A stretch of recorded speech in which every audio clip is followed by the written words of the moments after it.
The following is not suitable for children under the age of 18. This show contains coarse language and my own personal views and opinions.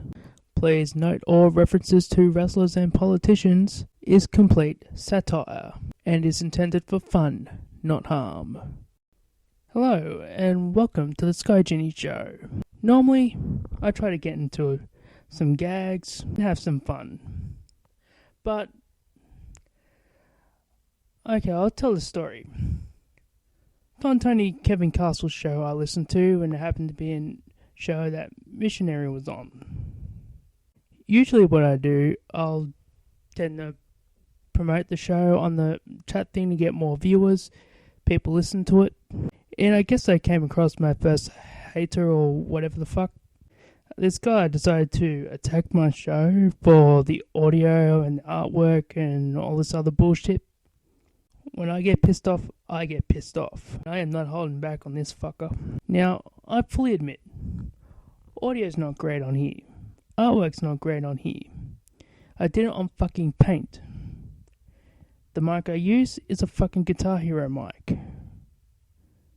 So to this guy, cut me some fucking slack. Oh, you sound like a 16-year-old. You have just one tone because you can't afford a better microphone. Well, you know what? Fuck you. And fuck you and your bullying attitude. What have you ever done in your life? Huh? You sit there and criticize and expect me to give a shit about what you think? Fuck you. Normal people who don't like the show just don't listen. They listen to it, they either like it or don't, and move on. That is what normal people do. So if you think for 1 second, I'm going to sit back and fucking take that shit, think again. No, I'll call your ass out on this show. I would happily give your fucking name out. But you know what? That would make me not so much better, would it? That would just make me just as bad as you. If you're going to be a bully, then fuck off because you're not needed. For the rest of you who is listening and enjoying the show, I apologize for this little outburst, but for fuck's sake, I'm not going to take that bullshit. And well, let's get on with the show.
Hello and welcome to the Sky Genie Show, the absolute worst show ever.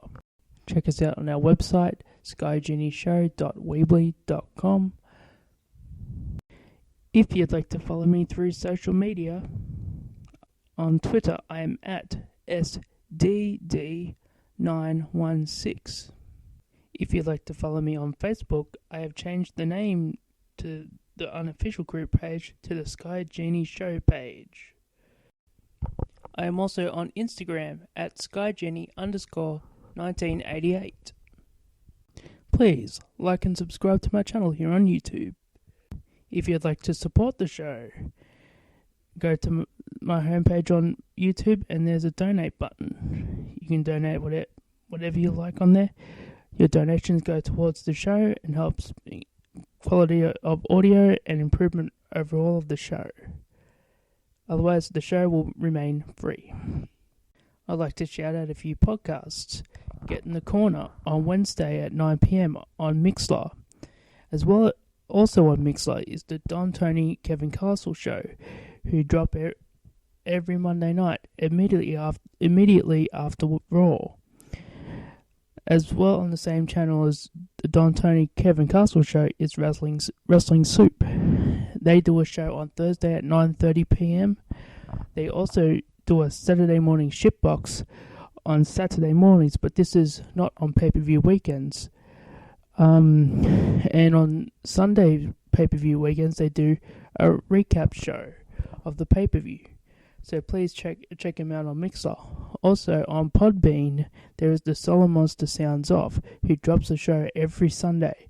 They are really good shows, and I recommend you go out of your way to listen to them because they are really good shows. Unlike this one. For those wondering about Genie Jr., well, you see, I got a delivery, and he decided to fuck the postman. And, well, let's just say he was kidnapped by the postman. I don't know where he is. He is a special boy. We'll have wrestling news and reviews right after this break.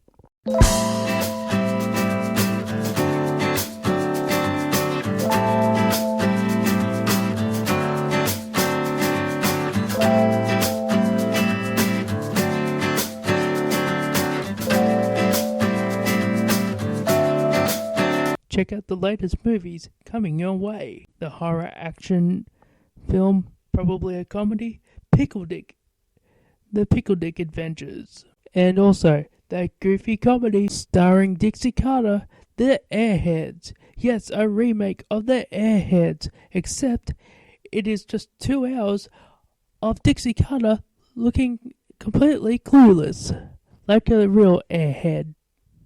These movies are coming your way at your local cinema. Creepy Jimmy is at it again. His get-rich-quick schemes. Jimmy's hose on the corners. Funny. He has written down hose here and has a picture of a garden hose. Don't know what he's trying to sell there. Creepy Jimmy says you can treat these hose like an inanimate object. Okay. You can pretend the water that comes out of it is jizz. Jizz? Really? Fucking jizz? What the fuck, Jimmy? What the fuck is wrong with you? You keep sending me all this bullshit for you to advertise just because I lost a bet and I said I would. But for fuck's sake, bring something that's fucking sellable.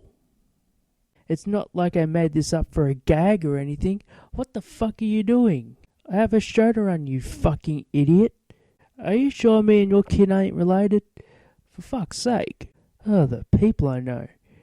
Check out Jimmy's hose on the corner, whatever the fuck, today.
And we are back.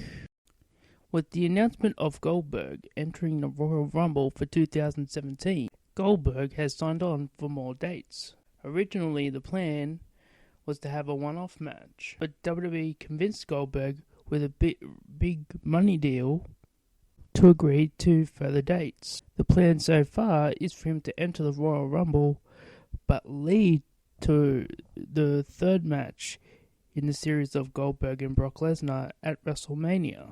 Dave Meltzer has been reporting that Goldberg is willing to do multiple appearances, what need be, as long as Vince McMahon is willing to pay for them. This news explains the squash match in the main event of Survivor Series, in which Goldberg defeated Brock Lesnar in over a minute, which left a lot of fans pretty much divided, because you got the fans that didn't like it and absolutely shitting on it, but then you got the WCW version of Goldberg, so it's really right down the middle.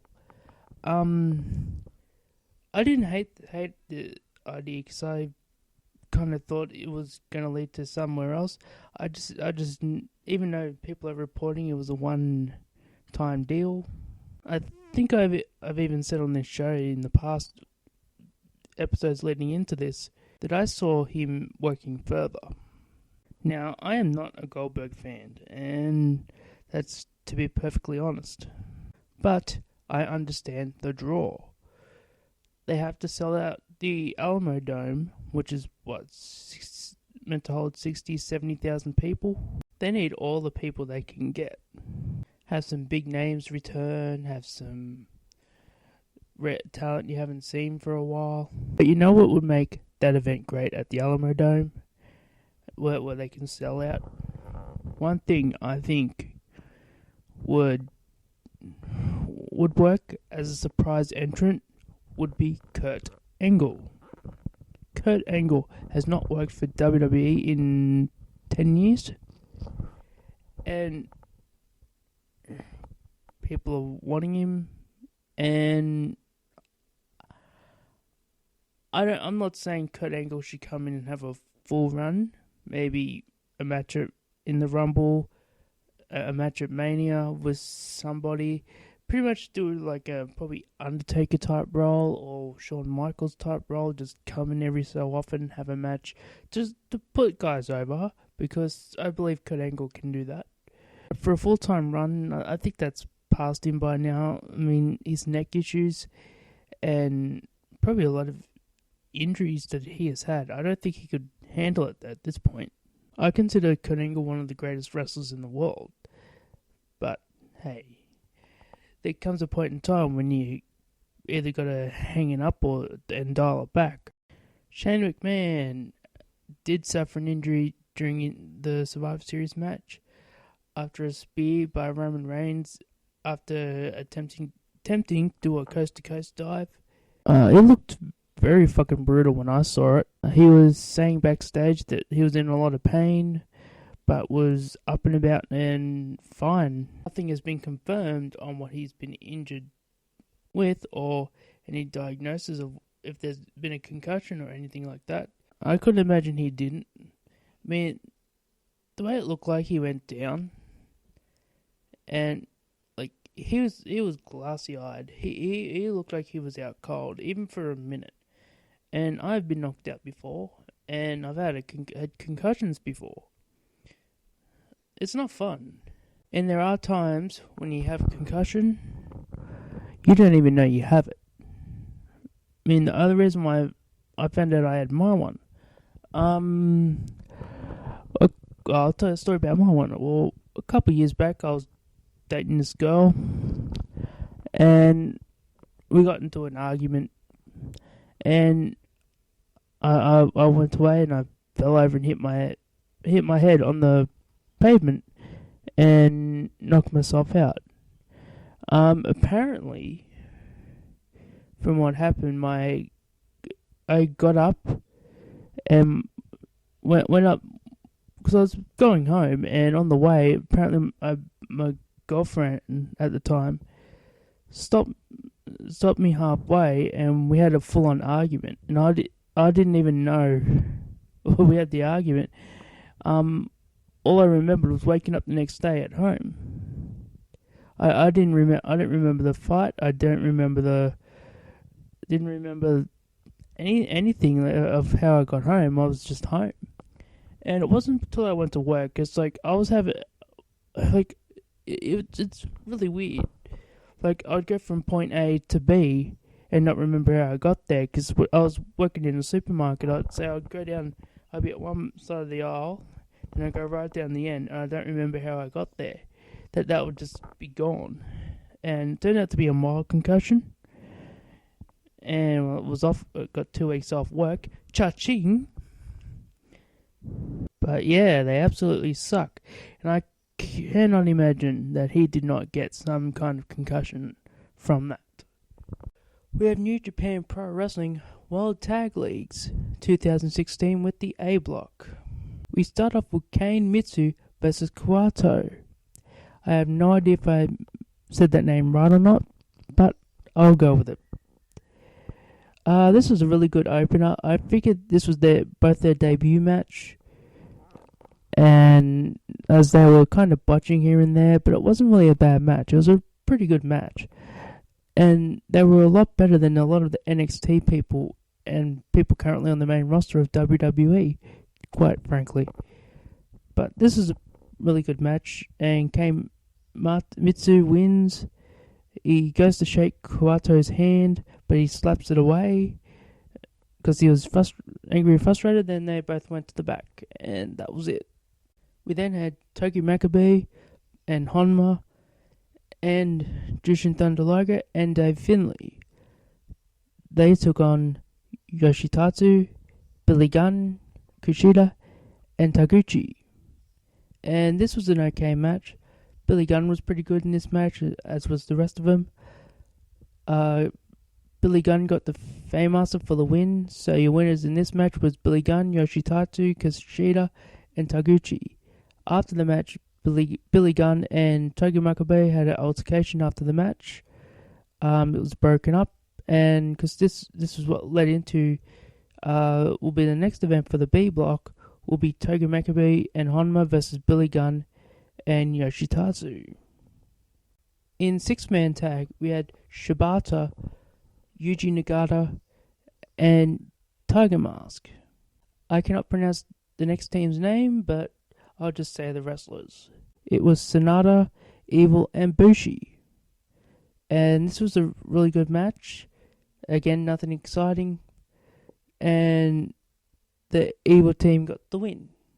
We then had Chaos, Okada, Goto, Ishii, and Yoshihashi versus Bullet Club's Kenny Omega, Bad Luck Fale, Chase Owens, and Bone Soldier. This was surprisingly a good match. It was probably match of the night.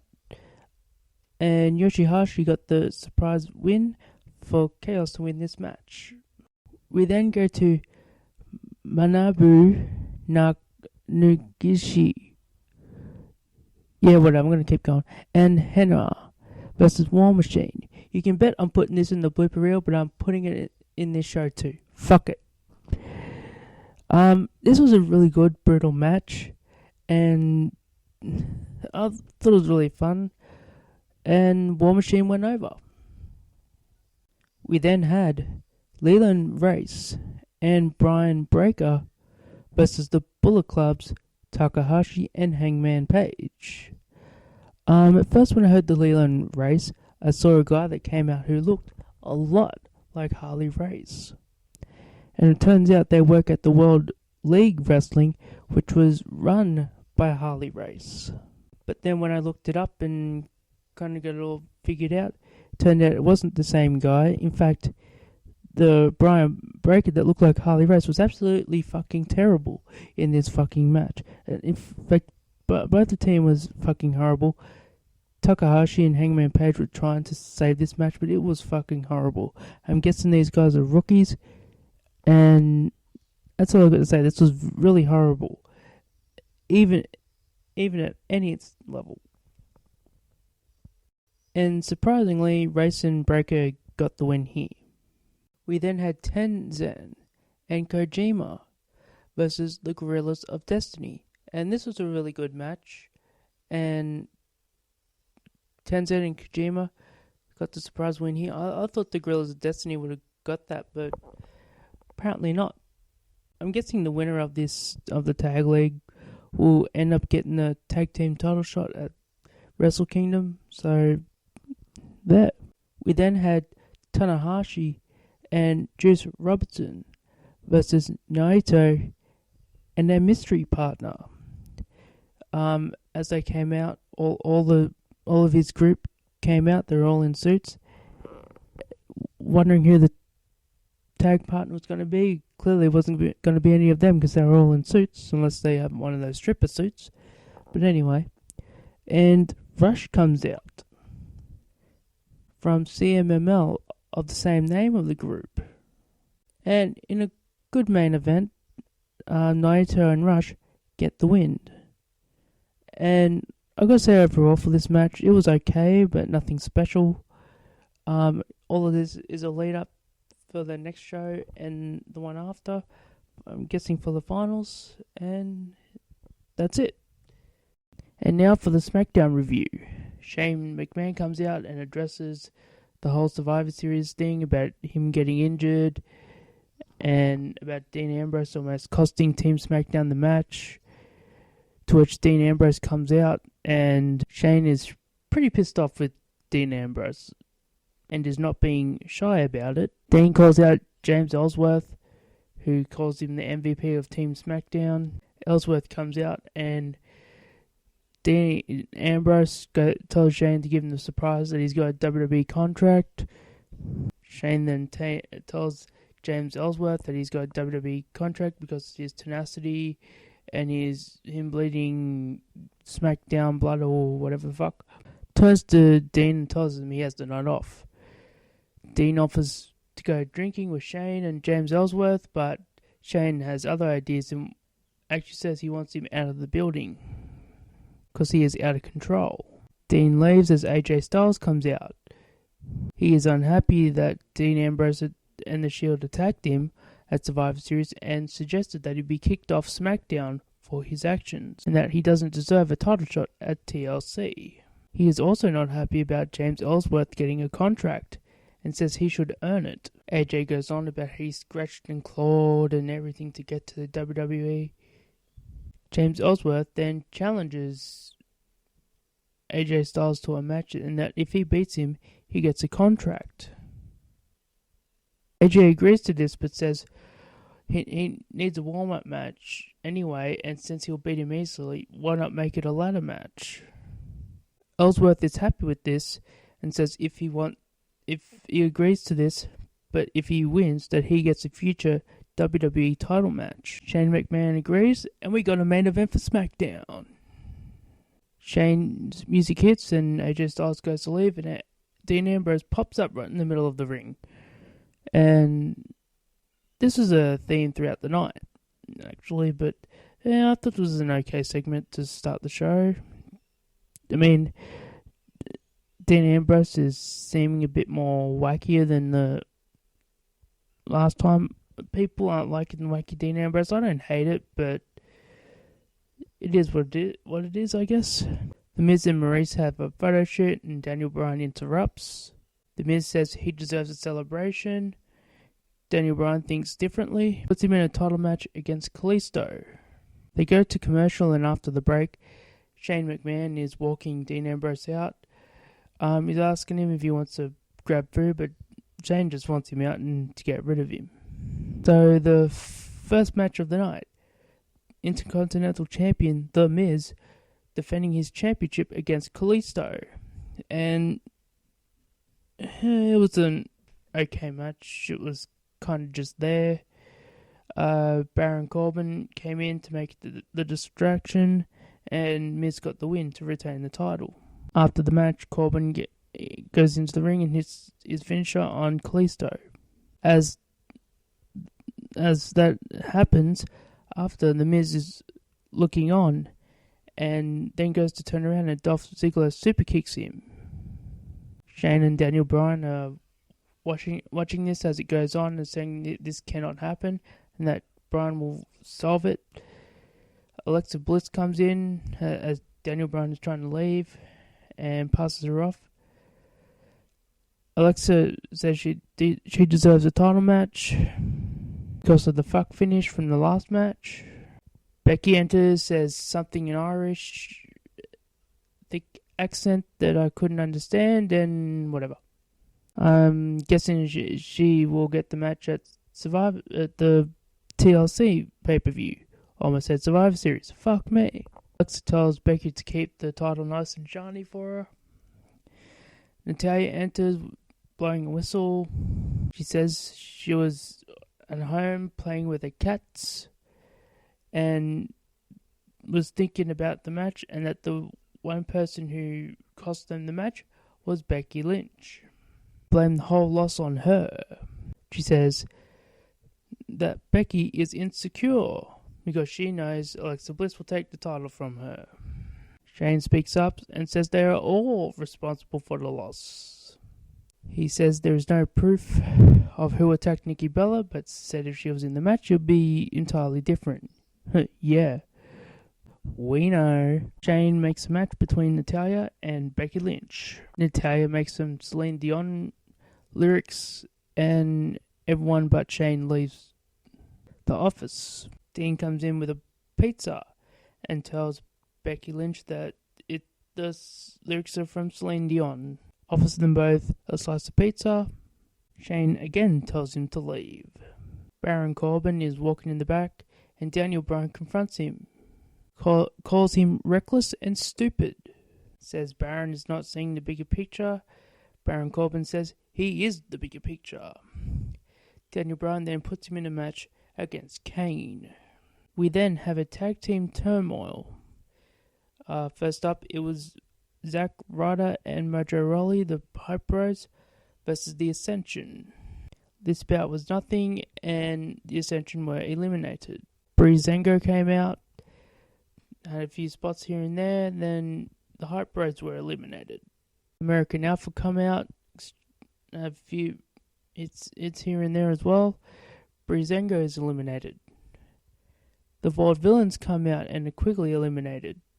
Then the best part of it, the Usos come out.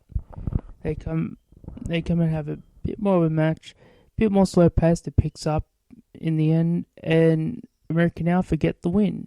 Bray Wyatt and the Wyatt family come on the Titantron, saying they have not faced all the teams, and that next week that they will face him and Randy Orton.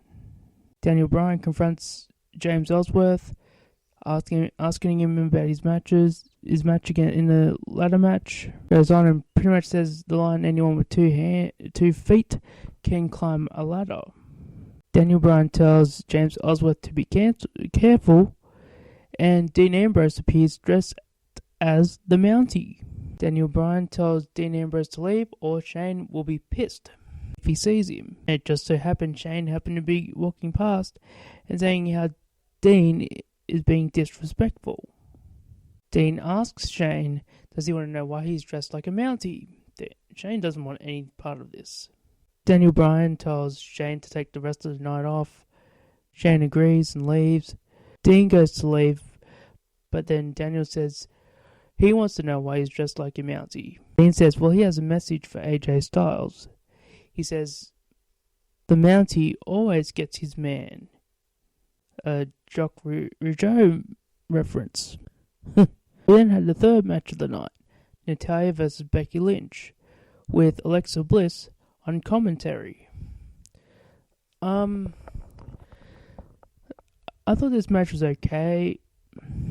Maybe a little bit relaxed for a match of my liking with Natalya. But the biggest thing I want to talk about with this is David Otunga.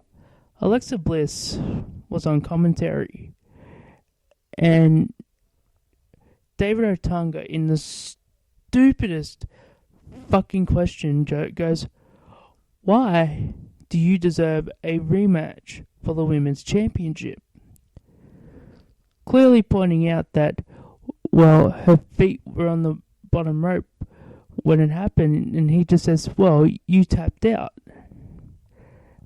And, I mean, fucking hell, man, what's wrong with this dude? I mean, I don't know if that was Vince feeding him that line. I don't think it was. But that honestly made him the dumbest announcer in the world. I shit on Byron Saxton for being lame. Okay, but he doesn't make stupid fucking calls like that. I mean, I don't know. I have a theory on why Tom Phillips is the fourth member of the commentary team. He's there as a host. If you notice through the matches, besides introductions or before the matches, he will be talking then, but after a while, but when the matches are on, he doesn't say anything. He leaves it to JBL, Morrow, and David Otunga. I am wondering if Vince McMahon is souring on David Otunga and might be thinking of replacing him with Tom Phillips, and this to see how he goes. I mean, he's obviously heard Tom Phillips before, but who knows? That's my thinking there. I mean, when you really think about it, do we really need 4 announcers? Do we need 3 announcers? And I have to give credit to JBL for this one. I mean, for fuck's sake. Anyway, moving on. We then had a stupid Christmas commercial. I remember like a few times they used to do Christmas commercials. Some of them will be wacky and funny. This wasn't. This was lame. This was stupid. Like, fuck. Why would you put Mojo Rawley in this, for starters? Zack Ryder, I get. Mojo Rawley, no. It wouldn't surprise me if we see Mojo Rawley released at some point, but fuck. He's just not transferable. I don't know. He's just not good in the ring. He's not good on the mic. He's not good on anything. And it's either cut bait with him or something.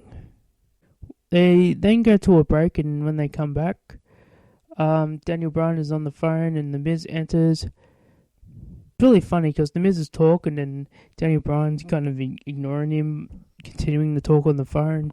Kind of reverse in a way, because that's usually what The Miz would do. Miz demands that Dolph Ziggler be suspended for what he did, and that Dolph Ziggler super kicked him for no reason. Miz complains to Daniel Bryan that he's probably going to give him a title match for it, to which Daniel Bryan says Dolph is owed a rematch for the Intercontinental Championship and says it will happen at TLC in a ladder match, and that it will be the final time. Then go to Carmella, who's on the phone, and Nikki Bella comes in. Nikki Bella tries to blame Carmella for attacking her, and Carmella says she didn't do anything about it, because if she did, she would have bragged about it. Then they went on bitching about shit about Total Divas and that they have a match at TLC in a disqualification match. I just really didn't care. I guess this was where you go for the piss break, but I guess you could take a shit for this one, because I remember last time they had a match and I went to take a piss and it went longer. So next time I'm taking a shit for this match. I don't care about Nikki Bella or Carmella. Fucking hell. They are terrible. This whole storyline is terrible. The whole Total Diva thing is terrible.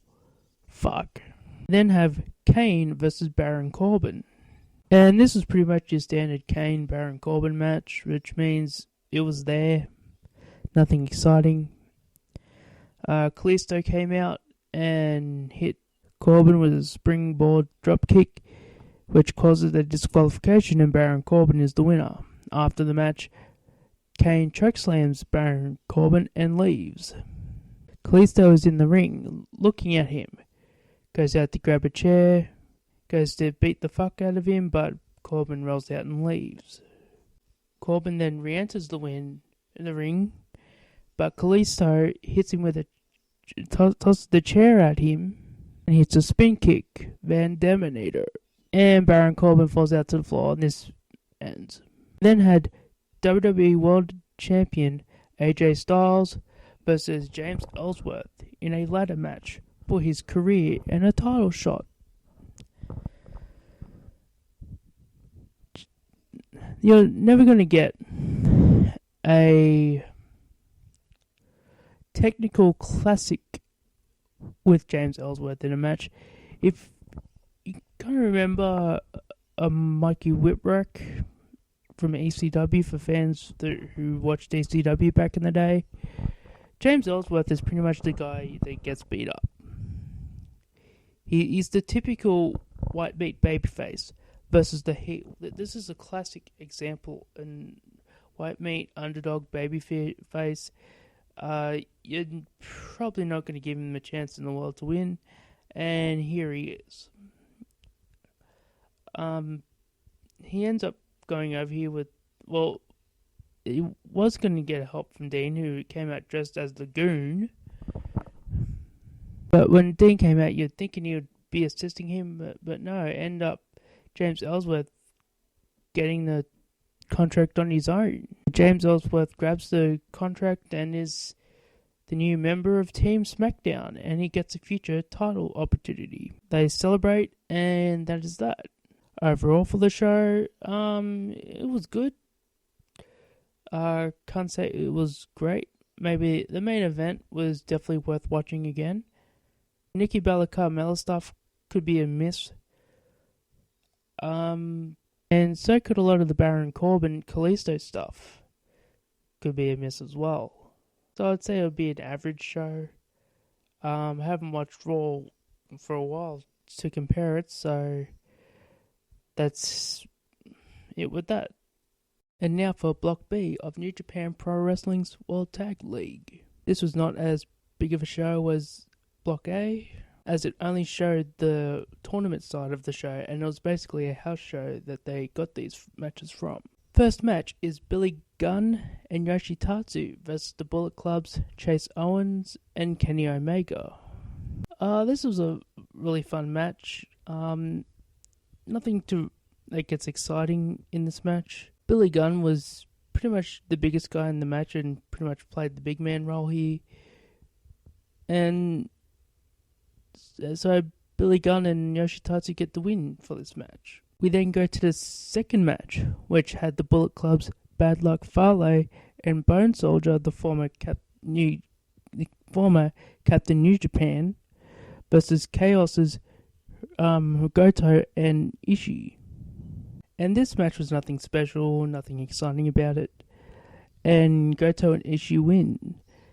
And it's really interesting that this whole tournament, all the Bullet Club members have all been eliminated. But that's the only noteworthy thing about it.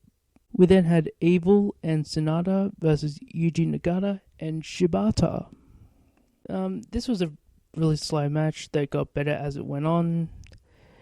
And Evil and Sonata end up getting the win on here. After the match happened, I believe it was Sonata had a rear naked choke on Yuji Nagata, and the referee just went to the turnbuckle and just stood there until he pretty much broke it off. Usually what a referee is supposed to do is try to get them off him, but he didn't here.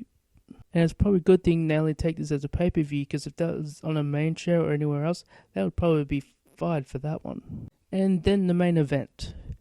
Okada and Yoshihashi versus Hamna and Makabe, who were the winners for last year. And this was also a nothing special match. And it was pretty much just there. Honma and Makabe both advanced to the next round. My overall opinion of the show, it was okay, but nothing special. It was pretty much just there. It was pretty much just a house show match that continued on. And that is it. The finals of this match will happen on episode 18 of the Sky Genie Show. So look out for that. And that'll be it for this episode of the Sky Genie Show. Please like and subscribe to my channel. While you're on the homepage, please donate if you can in the little box on the homepage. Your donation goes to improve the quality of the show, such as audio and everything else that goes with it. Also, check out our website, skygenie.weebly.com. There you'll find show archives, blooper show archives, and extras as well. There you'll also find my blog post on wishful thinking. There I write blogs that are exclusive to that website and that page. On social media, on Facebook, I am at the Sky Genie Show page. On Twitter, I am at SDD916. On Instagram, SkyGenie_1988. I'd like to thank you all for listening and catch you next time.